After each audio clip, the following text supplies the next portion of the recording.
लीजिए सुनिए मेरी लिखी कहानी अंतिम विदाई, मेरी यानी समीर गोस्वामी की आवाज में।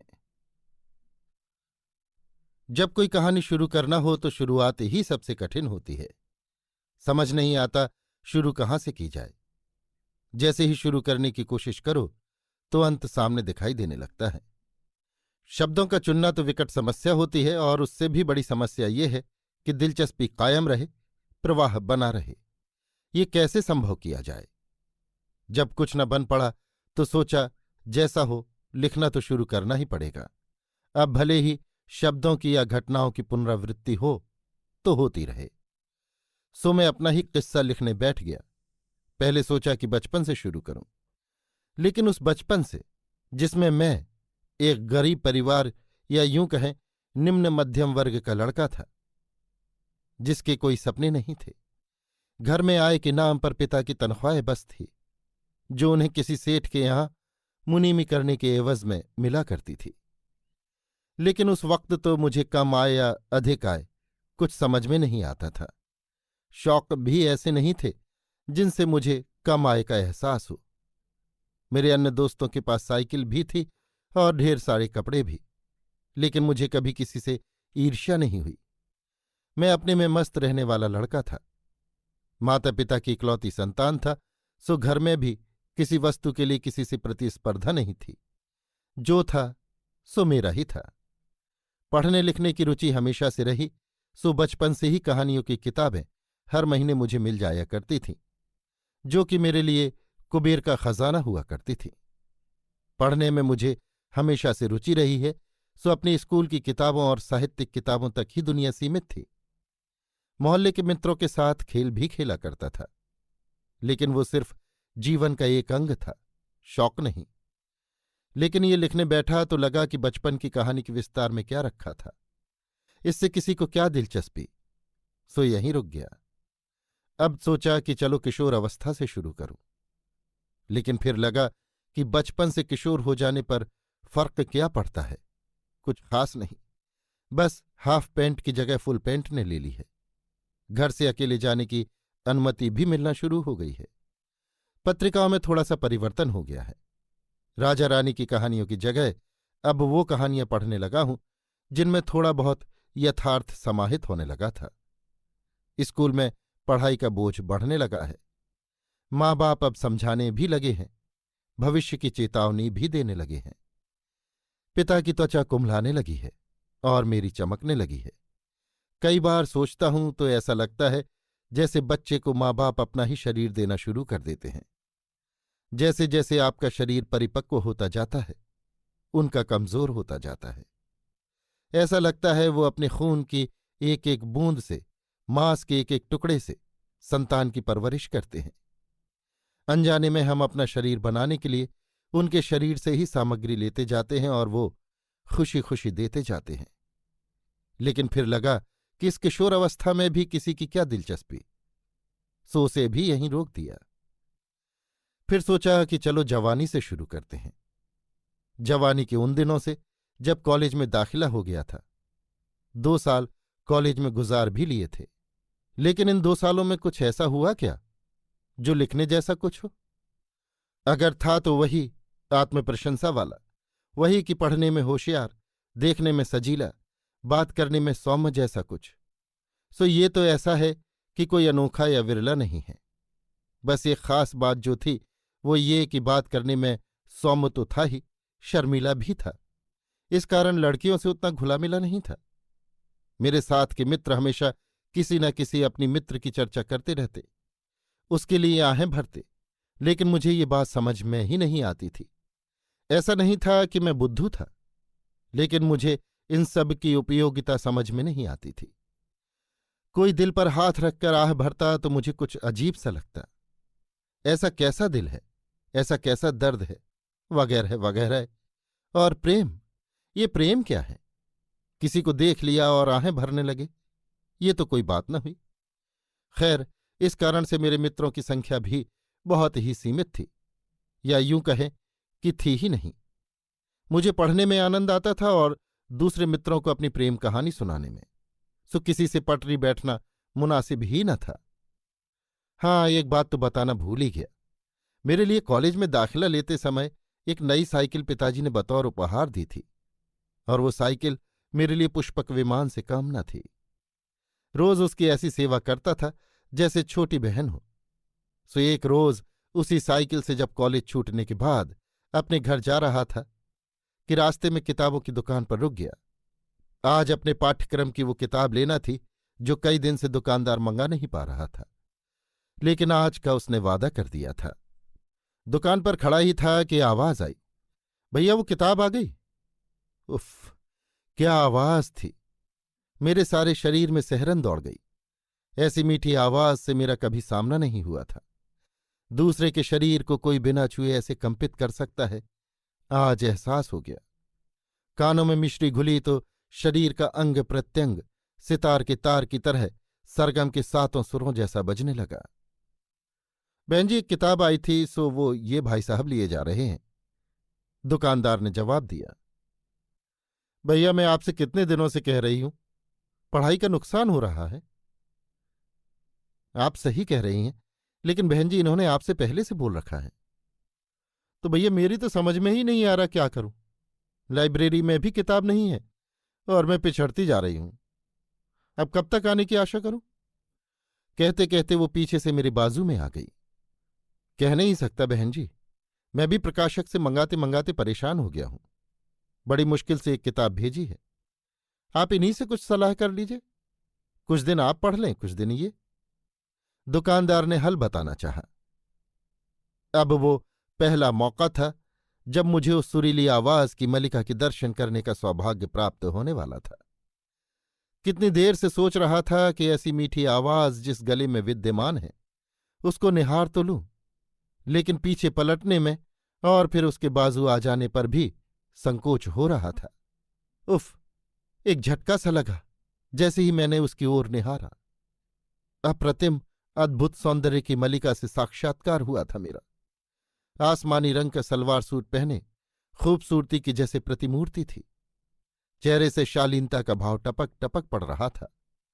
उसकी ओर देखा तो फिर पलक झपकी या नहीं याद नहीं पड़ता। वक्त का एक बहुत बड़ा हिस्सा जैसे ठहर सा गया हो। खामोश सा खोया खोया मैं उसकी ओर अपलक निहारता ही चला गया। नमस्ते, मैं आद्या, उसने खामोशी तोड़ते हुए कहा। यहीं कन्या महाविद्यालय में पढ़ती हूं। जी जी नमस्कार, मैं अपूर्व, मैं इसी शासकीय महाविद्यालय में पढ़ता हूं, मैंने लड़खड़ाते हुए कहा। क्या आप इन भैया के सुझाव पर ध्यान देकर कुछ सहायता कर पाएंगे? उसने सपाट लेकिन विनय के लहजे में कहा। जी जी बिल्कुल, क्यों नहीं। आप ये किताब ले जाइए, जब आप इसे समाप्त कर लें तब दे दीजिएगा, तब तक मैं दूसरे विषय पढ़ लूंगा। मैंने थोड़ा सहज होते हुए कहा। नहीं नहीं, आप इसे मेरे साथ साझा कर रहे हैं, यही बहुत है। मेरी चिंता समाप्त हो गई। आप इसे पूरा कर लीजिए, मैं इसे बाद में आपसे ले लूंगी, उसने झिझकते हुए कहा। बाद में कैसे लेंगी? कहां पर मैं पहुंचा सकूंगा? मैंने प्रश्न किया।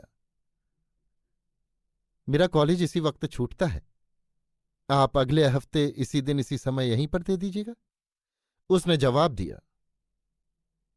ठीक है, मैंने स्वीकृति दी। और हां, अगर किसी कारण उस दिन मुलाकात न हो पाई तो आप अगले दिन भी देख लीजिएगा। जी ठीक है, मैंने सहमति दी।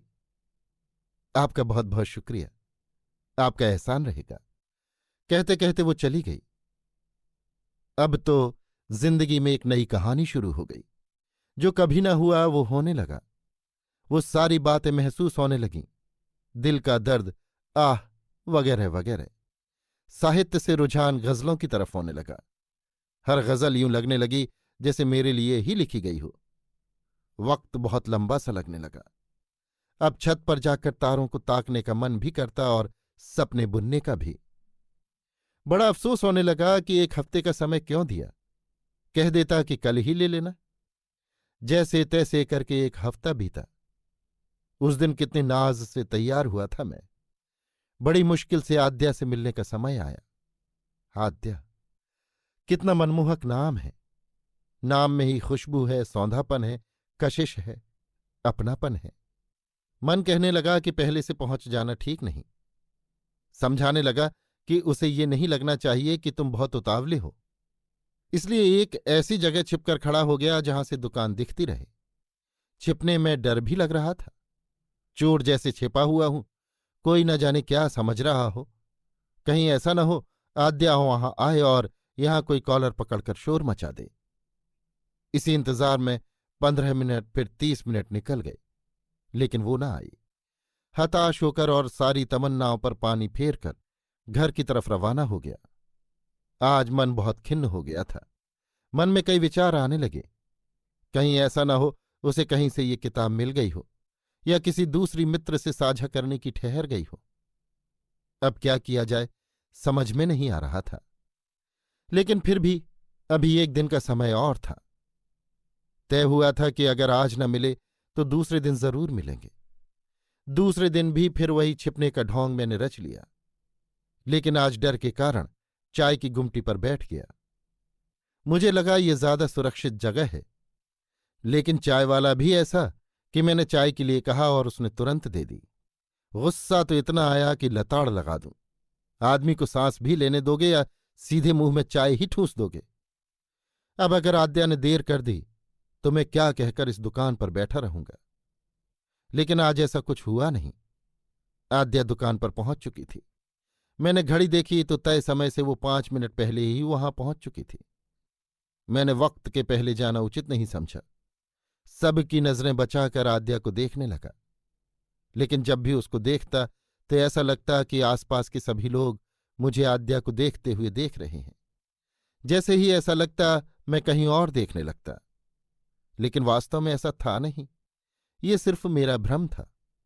जैसे तैसे मैंने वो 5 मिनट काटे और पैरों पर लगाकर उस दुकान पर पहुंच गया। हेलो आद्या, मैंने पीछे से उसको आवाज दी। हेलो अपूर्व, माफ करना, कल मैडम ने एक्स्ट्रा क्लास ले ली थी तो आ नहीं पाई। तुम आए थे क्या? हाँ आया था, लेकिन कोई बात नहीं, ऐसा हो जाता है, मैंने कहा। ये किताब, कहते हुए किताब मैंने उसकी ओर बढ़ा दी। बहुत बहुत शुक्रिया। तुमको कब जरूरत है इसकी? अगले हफ्ते दे दूं, इसी वक्त इसी जगह? आद्या ने प्रश्न किया। हाँ हाँ बिल्कुल, मैंने मुस्कुराते हुए कहा। इसके बाद हम लोग लगभग 5 मिनट तक खामोशी से खड़े रहे, फिर अपने अपने घर को विदा हो गए। अगली मुलाकात के इंतजार में ये पूरा हफ्ता कैसे कटा मैं ही जानता हूं। लेकिन ये न समझिएगा कि मैं वो आशिकों जैसा हो गया था। जीवन बिल्कुल सामान्य था। पढ़ाई भी उतनी ही शिद्दत से करता था जिस शिद्दत से इंतजार। अगले हफ्ते फिर हमारी मुलाकात हुई, लेकिन इस बार दोनों को इंतजार नहीं करना पड़ा। अब हम बातचीत करने में भी सहज हो चले थे। वो जो एक झिझक थी शायद जाती रही थी। अपूर्व, ये तुम्हारी किताब, हालांकि मुझे इसकी फिर जरूरत पड़ेगी। 2 ही चैप्टर अभी पढ़ पाई हूं और दूसरा चैप्टर तो बिल्कुल समझ में नहीं आ रहा। आद्या ने किताब देते हुए कहा।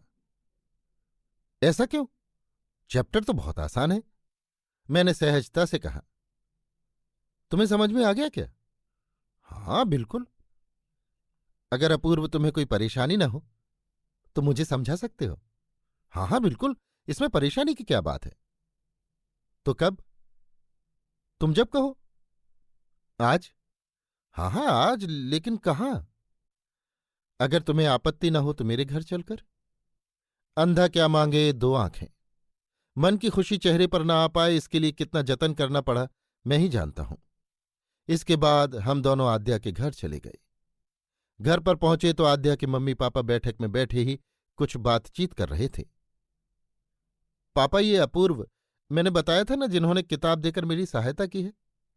अपूर्व, ये मेरे मम्मी पापा हैं। नमस्ते अंकल। नमस्ते आंटी, मैंने अभिवादन किया। आओ आओ बैठो बेटे। तुम्हारा बहुत बहुत शुक्रिया, तुमने बिटिया की सहायता की। बहुत परेशान थी। कहाँ रहते हो बेटा? आद्या के पापा ने पूछा। जी अंकल, यहीं शिवनगर में। पापा क्या करते हैं? जी अंकल, कपड़े की दुकान है हमारी। मैं आपको बताना ही भूल गया कि लगभग 10 वर्ष पूर्व पिताजी ने मुनीमी छोड़कर स्वयं की कपड़े की दुकान खोल ली थी और वो अच्छी चल भी निकली थी। जिससे हमारी आर्थिक स्थिति भी काफी अच्छी हो चली थी।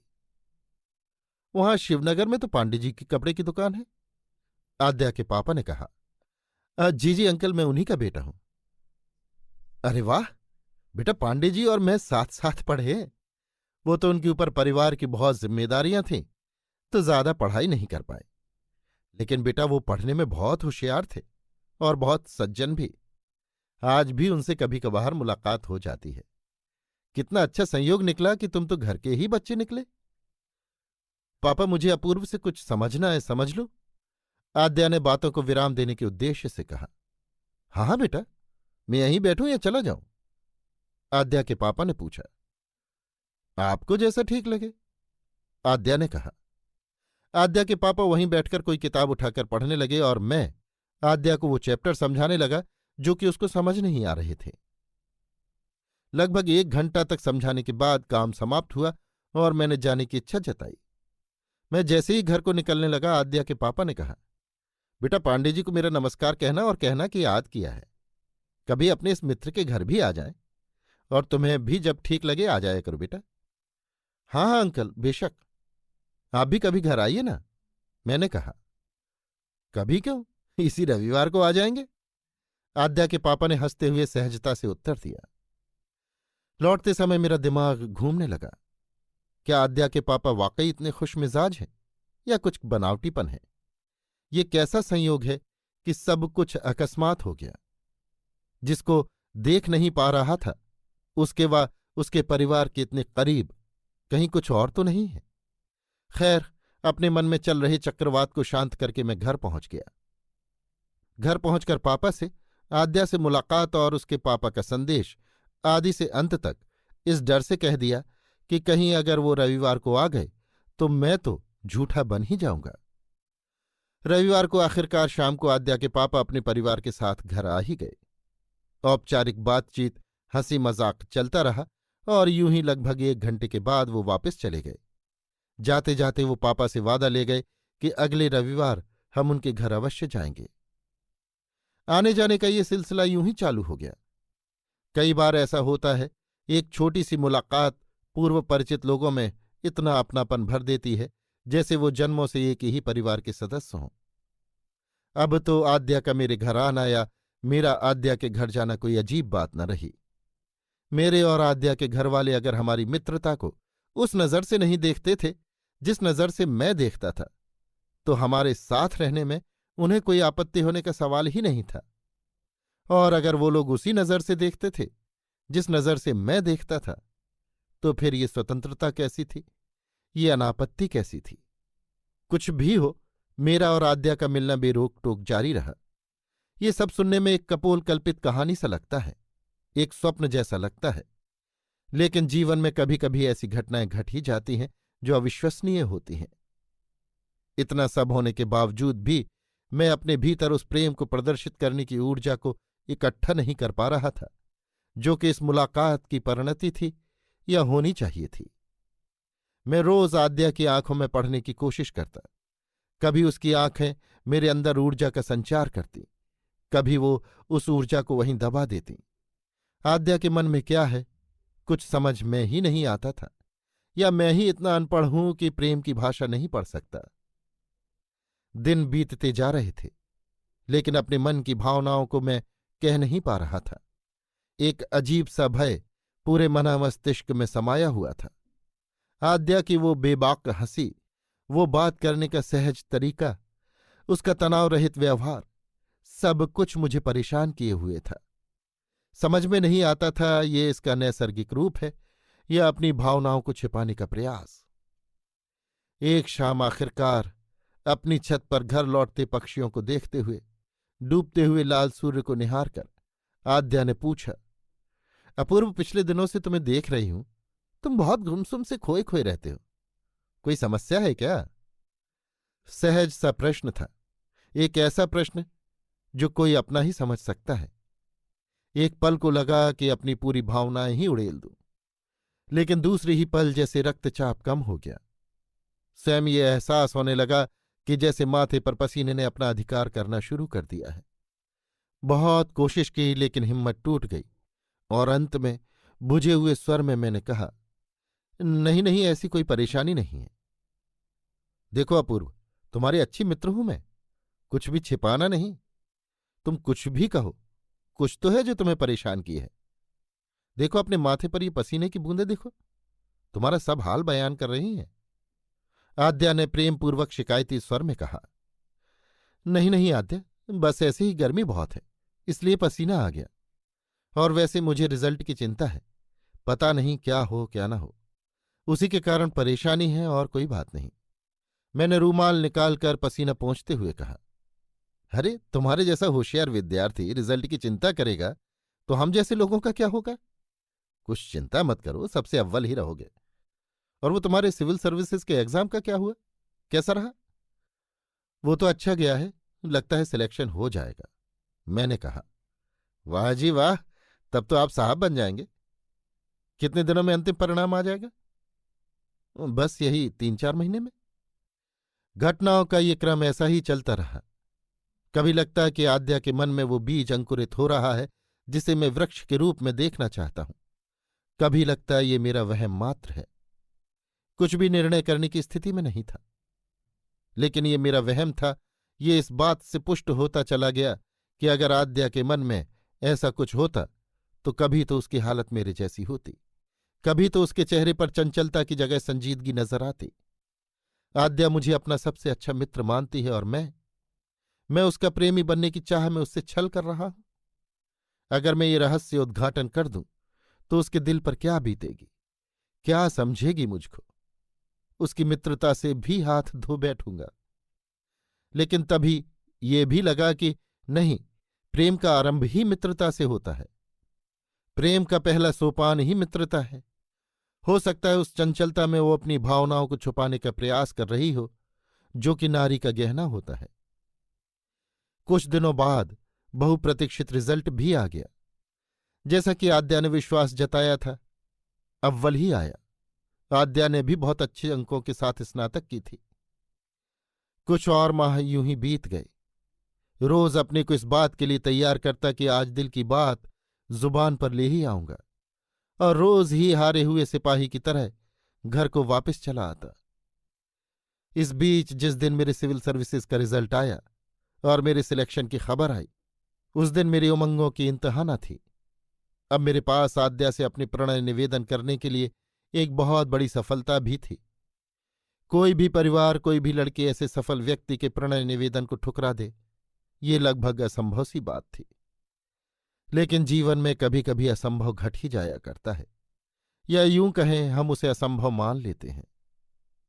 उस दिन मैं खुशी खुशी शाम को आद्या के पास गया। जैसे ही उसके घर पहुंचा, उसके घर के सभी सदस्यों ने बड़े उत्साह से मेरा स्वागत किया और बधाइयां दी। उसी दिन शाम को पहली बार मैंने आद्या से कहा कि चलो कहीं एकांत में चलते हैं। आद्या के साथ एकांत के नाम पर हम उसके घर पर उसी छत पर पहुंचे जहां हम अक्सर बैठकर दुनिया भर की बातें करते थे। थोड़ी देर खामोशी से हम बैठे रहे, फिर मेरी हालत बदलने लगी। दिल की धड़कनें बढ़ने लगी, माथे पर पसीने का एहसास होने लगा। खामोशी का सिलसिला आद्या ने तोड़ा। हाँ पूर्व, तुम किसी विशेष कारण से यहां एकांत में आए हो या यूं ही? हाँ, एक बात कहना थी। मेरे हाथ ठंडे पड़ने लगे थे, जबान सूखने लगी थी, कुछ कहने की जैसे हिम्मत ही न बची हो। बोलो ना, आद्या ने बड़े सहज भाव से कहा। वो कुछ दिन बाद मैं चला जाऊंगा, मसूरी में ट्रेनिंग है। उसके पहले कुछ औपचारिकताएं पूरी करना है और व्यवस्थाएं भी जमाना है, इसलिए शायद अब मुलाकात ना हो सके। ओह, तो अब अपूर्व साहब बनने की ट्रेनिंग लेने जा रहे हैं? आद्या ने मुस्कुराते हुए कहा। साहब बनने के बाद हमें भूल ना जाइएगा अपूर्व बाबू। कैसी बात करती हो आद्या, तुम्हें और मैं भूल जाऊंगा? मैंने मायूसी से कहा। अब तो दिल कड़ा करना था, अपना पूरा जोर लगाकर, पूरी हिम्मत बटोरकर, और मैंने वही किया। अपने आप को संजीदा करके ऐसा प्रदर्शित करने की कोशिश की कि जैसे मैं यूं ही सामान्य बातचीत के उद्देश्य से पूछ रहा हूं। और मैंने वही किया ताकि अगर कुछ विपरीत परिस्थिति हो जाए तो उस स्थिति से निकलने का मौका मिल जाए। इस प्रकार यूं ही उड़ते हुए मैंने पूछा, आद्या, क्या तुम किसी से प्रेम करती हो? इतना प्रश्न करने में मुझे अपने शरीर की समस्त ऊर्जा को एकत्रित करना पड़ गया। ऐसा प्रतीत होने लगा जैसे शरीर से जान ही निकल गई हो, गले में महीनों से पानी की बूंद न गई हो। हाँ हाँ, करती हूं। आद्या ने भी हंसते हुए उसी सहजता से उत्तर दे दिया। लेकिन उसकी सहजता से दिए हुए उत्तर ने मेरी आशाओं की ज्योति को बुझाया तो नहीं, लेकिन धीमा अवश्य कर दिया। फिर भी आशा थी कि शायद वो ये बता दे कि उसका वो प्रेम में ही हूं। लेकिन आज अचानक ये प्रश्न क्यों अपूर्व बाबू? फिर आद्या ने प्रश्न किया। बस ऐसे ही, न जाने कैसे दिमाग में अचानक विचार आ गया। वैसे तुम्हारे व्यक्तिगत जीवन में मुझे दखल न करना चाहिए, लेकिन फिर भी। अरे कैसी बात कर रहे हो अपूर्व? तुम मेरे सबसे अच्छे मित्र हो। मेरा एक एक रहस्य जानने का तुम्हें अधिकार है। अगर ये अधिकार तुमसे मैं छीन लूं तो समझ लो मैंने मित्रता तोड़ दी। आद्या ने कहा। तो तुम मुझे अपने उस प्रेम से मिलवाओगी नहीं? मैंने सकुचाते हुए कहा। मुझे आशा थी कि उसका जवाब आएगा कि तुमको तुम्ही से क्या मिलवाऊं, लेकिन आद्या ने उसी चंचलता से कहा। इतनी बेताबी न करो अपूर्व। एक दिन तुमसे उसे अवश्य मिलवाऊंगी, और जिस दिन तुम उससे मिलोगे, यकीन मानो तुम्हें ऐसा लगेगा मानो दुनिया के सबसे उत्तम व्यक्ति से तुम्हें मिलवाया है। दिल टूट चुका था। मित्रता बोझ लगने लगी थी। जिस आद्या को पहली नजर में अपना सब कुछ हार दिया था, वो आज मुट्ठी की रेत के समान सामने से फिसलती सी मालूम हुई। बस ऐसा मन कर रहा था कि कहीं दूर अकेले में जाकर जोर जोर से गला फाड़ कर रोऊं। जिंदगी में आद्या को पाने के बारे में न सोचा था, तो भी खोने का तो कभी सोचा ही न था। उसके बिना अब जीवन नीरस जान पड़ने लगा। इसके बाद फिर आद्या से नहीं मिला। मेरे मसूरी जाने के पहले 2 बार वो घर पर आई, लेकिन किसी कारणवश मैं घर पर नहीं था, इसलिए मुलाकात न हो सकी। इस बात की वेदना भरी खुशी भी मेरे मन में हुई कि चलो आद्या का सामना न करना पड़ा। मसूरी की ट्रेनिंग के बाद मेरी पोस्टिंग भी हो गई। सीधे जाकर नौकरी ज्वाइन कर ली। अब अपने ही शहर जाने का मन न होता था। उस शहर के बारे में सोचकर ही रोने का मन करता। आद्या को भुलाने की भरसक कोशिश करने लगा। जब भी माँ पिताजी की याद आती, उन्हें ही अपने पास बुला लिया करता। पोस्टिंग होती रही, शहर बदलते रहे और आद्या के पत्र भी निरंतर आते रहे। हर पत्र में वो यही लिखती थी, घर कब आओगे? अब तो साहब बन गए हो, भूलने लगे हो। मेरा भी यही जवाब होता कि अभी काम बहुत है, वक्त नहीं मिल रहा। उसके आखिरी 2 पत्र जो आए, उनमें लिखा था कि आ जाओ, तुम्हें अपने प्रेम से मिलाऊंगी। इन दोनों पत्रों का जवाब देना मैंने उचित नहीं समझा। इसके बाद इसी आशय का एक और पत्र रजिस्ट्री से आया, और फिर उसके बाद पत्रों का सिलसिला बंद हो गया। आखिरी पत्र के 3 महीने बाद अकस्मात मुझे आद्या की शादी का कार्ड मिला। कार्ड के साथ एक पत्र भी मिला, जिसमें उसने मित्रता का वास्ता दिया था और कहा था कि अगर कभी सच्चा मित्र माना हो तो शादी में अवश्य आना। तुम्हारी हमेशा एहसानमंद रहूंगी। अगर शादी के 1-2 दिन पहले आ सको तो और बेहतर होगा। मैं ऑफिस से छुट्टी लेकर 3 दिन पहले ही अपने घर पहुंच गया, अपने प्रेम की चिता सजाने के लिए, उसे अंतिम नमस्कार और विदा करने के लिए। जैसे ही आद्या के घर पहुंचा, सारे घर के लोगों के चेहरे पर खुशियों का एक सैलाब सा दिखाई दिया। आद्या के चेहरे पर शांति की एक छाया दिखाई दी और आंखों में एहसान मानने की परछाई। आद्या अब भी वैसी ही है, वैसे ही बात करती है, वैसी ही शोखी है, वैसी ही चंचलता। अपनी शादी को स्वयं ही उत्सव की तरह मना रही है। मैं पहले संजीदा था, अब उस संजीदगी में उदासी जोड़कर वहां पहुंचा था।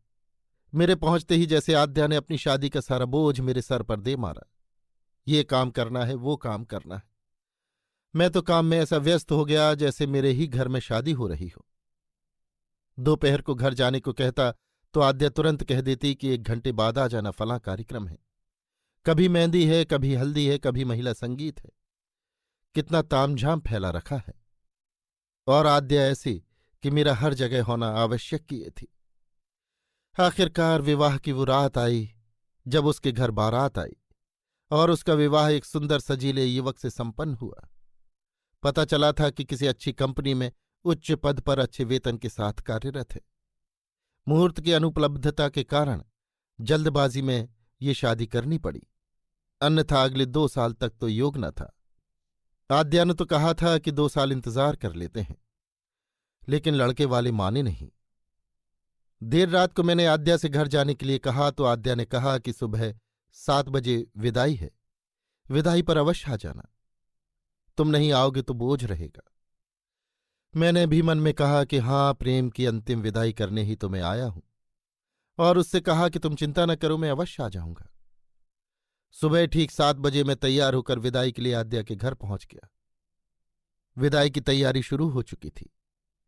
घर के सभी लोग कतारबद्ध खड़े थे।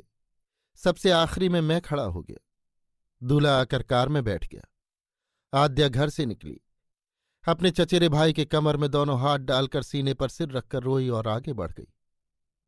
फिर उसने अपने सहेलियों व अन्य रिश्तेदारों से यही किया।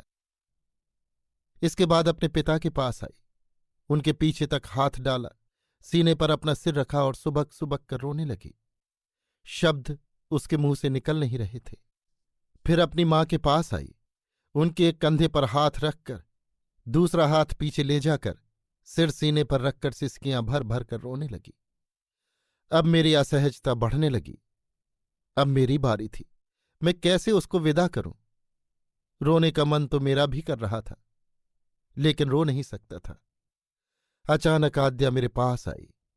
उसने अपने दोनों हाथ मेरे हाथों के बीच से पीछे ले जाकर मेरे कांधे पर अपनी हथेलियां रखीं और अपना सिर मेरे कांधे पर रखकर मुझसे कहा, ये मेरा पहला और अंतिम आलिंगन है अपूर्व। मैं भी तुमसे प्रेम करती थी, तुम ही मेरा प्रेम थे, जिससे मैं तुम्हारा परिचय कराना चाहती थी। जब तुम पुरुष होकर अपनी भावनाएं व्यक्त नहीं कर पाए तो मैं कैसे कर पाती। खैर, इस जीवन में ना सही, किसी और जीवन में तुम मुझे मिलना और फिर मुझे पामार देश की सैर कराना। अलविदा अपूर्व। अभी आप सुन रहे थे मेरी लिखी कहानी अंतिम विदाई, मेरी यानी समीर गोस्वामी की आवाज में।